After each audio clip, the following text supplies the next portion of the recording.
چهارشنبه سوری شب قاشق زنی بود، جنگ نور و ظلمات آخ چقدر دیدنی بود.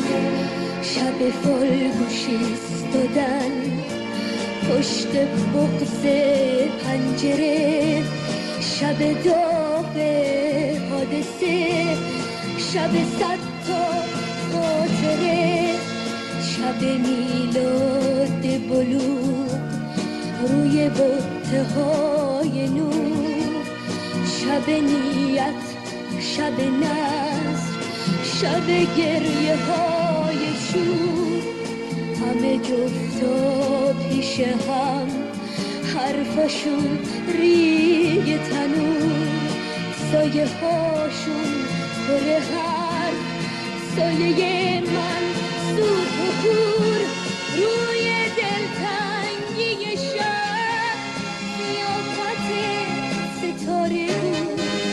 من یکی تنها ترین ستاره آخر سال، خسته بودم مثل شب، اما تو فکر یه سفر خواب یک پرنده می دیدم و خواب دوتا بال.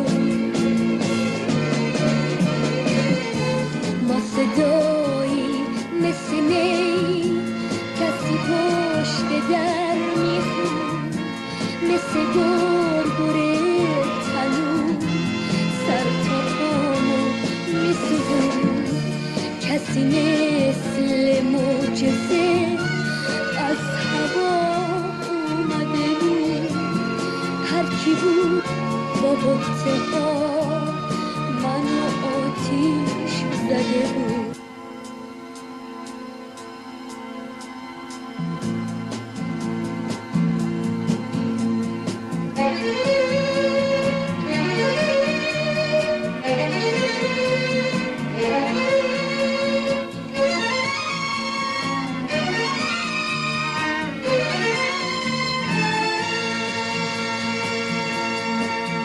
چه زیافته تو دلم بغض عذاب، روی شب تور سپید، رو سرم تور سیاه، یک نفر آخر سال واسه من قاشق میزد، با همین بهانه ها به سراغم میومد.